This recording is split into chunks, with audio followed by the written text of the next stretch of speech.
రాష్ట్రంలో ఇంజనీర్ల జేఏసీ అట, వీళ్ళు కూడా మేము సమ్మె చేస్తామంటున్నారు. ఆర్ఎండ్బి, పంచాయతీరాజ్, సాగునీటి శాఖ, జిహెచ్ఎంసీలోని ఇంజనీరింగ్ అసోసియేషన్లు కలిసి ఏర్పాటు చేయడానికి సన్నాహాలు చేస్తున్నారట. రిటైర్ అయిన వారిని కొనసాగించవద్దన్నదే ప్రధాన డిమాండ్ అట. మంచి డిమాండ్ ఇది. ఎందుకంటే ఈ ఇంజనీరింగ్ విభాగంలో రిటైర్ కాగానే తీసుకుపోయి ఇంకో సీట్లో కూర్చోబెడుతున్నారు, లేకపోతే అదే సీట్ కంటిన్యూ చేస్తున్నారు. మంచిగా 2 లక్షలు 3 లక్షలు జీతం ఇచ్చి రిటైర్ అయిపోయి ఇంటికి పోయి వచ్చే పెన్షన్ తీసుకొని కృష్ణారామ అనుకుంటే ఇంట్లో ఉండక ఫ్యామిలీతో ఈడ ఎందుకు ఉంచుతున్నారు? కారణం ఏంటంటే ఆయనకి అక్కడ జరిగే కరప్షను, అవినీతి ఇప్పటిదాకా చేసి ఉంటాడు కదా, మళ్ళీ దోషిపెట్టాలి కదా. సో ఆయన సీట్లకి వెళ్ళి ఖాళీ అయితే కొత్త ఆయన వస్తాడు కదా, మళ్ళీ ఇది పెద్ద లొల్లెందుకు, ఆయనే పెడితే అయిపోద్ది కదా. ఇట్లా ఈ ఇంజనీరింగ్ విభాగంలో పెద్ద ఎత్తున అధికారులు రిటైర్ అయిన తర్వాత కూడా ఆ సీట్లను వదిలిపెడతలేరు. సో వాళ్ళ డిమాండే, ఈ జేఏసీ ఏర్పడడానికి డిమాండే రిటైర్ అయిన వాళ్ళని కొనసాగించొద్దు అనేది ప్రధాన డిమాండ్ అట.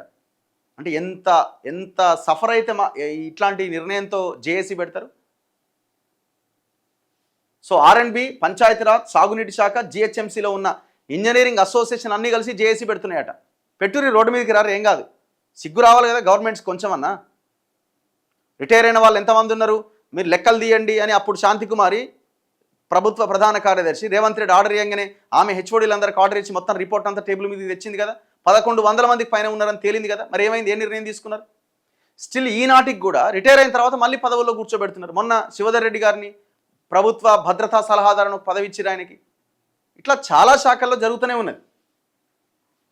ఇగో ఎన్ శ్రీను, తెలంగాణ ఆర్ఎండ్బి ఇంజనీర్స్ అసోసియేషన్ అధ్యక్షుడు, ఉద్యోగ విరమణ చేసిన వారిని అవే స్థానాల్లో కొనసాగించడం వల్ల పదోన్నతుల జాబితాలో ఉన్న వారికి అన్యాయం జరుగుతోంది. ఈ క్రమంలో పలు శాఖలు, విభాగాల్లోని ఇంజనీరింగ్ విభాగం అసోసియేషన్లు కలిసి జేఏసీ ఏర్పాటుకు సన్నాహాలు చేస్తున్నాం. మా డిమాండ్లను ప్రభుత్వం దృష్టికి తీసుకెళ్తాం. అయినా ఎక్స్టెన్షన్లు కొనసాగిస్తే పెన్ డౌన్ చేయడానికి కూడా సిద్ధంగా ఉన్నాం. మేము ప్రభుత్వానికి వ్యతిరేకం కాదు, ప్రభుత్వం తీసుకుంటున్న నిర్ణయాలను పునః పరిశీలించుకోవాలని విజ్ఞప్తి చేస్తున్నాం. ఇది మంచి డిమాండ్. ఇది మీరు పోరాటం చేయండి, తెలంగాణ ప్రజల మద్దతు మొత్తం మీకు ఉంటుంది. ఎందుకంటే కింద ఉన్నటువంటి ప్రమోషన్ కోసం వెయిట్ చేస్తున్న తెలంగాణలో ఉన్న ఉద్యోగులు ఎవరైతే ఉన్నారో వాళ్ళకి ప్రమోషన్లు వస్తలేవు.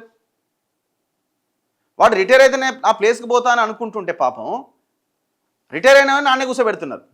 మీరు కూర్చునే వాళ్ళకి కూడా కొంచెమన్నా ఉన్నదే, కొంచెమన్నా వెళ్ళిపోక. ఇంకా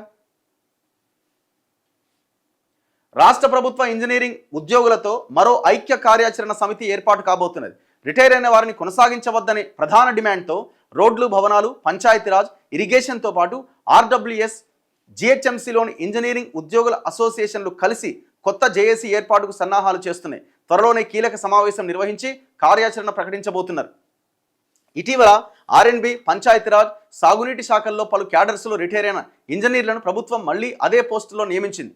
ఆర్ఎండ్బిలో 3 అధికారులు రిటైర్ అయినా అవే పోస్టులో కొనసాగుతున్నారు. జాతీయ రహదారుల విభాగంలో రిటైర్ అయిన అధికారికి ఎక్స్టెన్షన్లో పదోన్నతి ఇచ్చారు. సాగునీటి శాఖలో chief engineer Satyanarayana Reddy retire అయితే తిరిగి అదే పోస్టులో కొనసాగిస్తూ ఉత్తర్వులు ఇచ్చారు. ఎవరికి? రెడ్డి గారికి.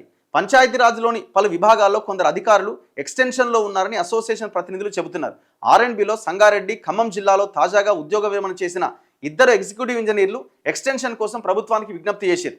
ఈ తీరు నిరసిస్తూ కొత్త జేఏసీ ఏర్పాటుకు ఇంజనీరింగ్ ఉద్యోగులు సిద్ధమవుతున్నారు. ఇప్పుడు ఆ ప్రమోషన్ కోసం వెయిట్ చేస్తున్న దాంట్లో కూడా రెడ్లు ఉంటారు కదా పాపం, వాళ్ళు కూడా ప్రమోషన్ కోసం వెయిట్ చేస్తున్నారు. వాళ్ళకన్నా వస్తుంది కదా కనీసం. మీకు ఒకవేళ కులం మీదనో ఇంకేదన్నా వర్గం మీదనో మీకు అంత ప్రేమ ఉంటే కింద ఉన్న వాళ్ళలో కూడా మీ వాళ్ళు ఉన్నారు కదా.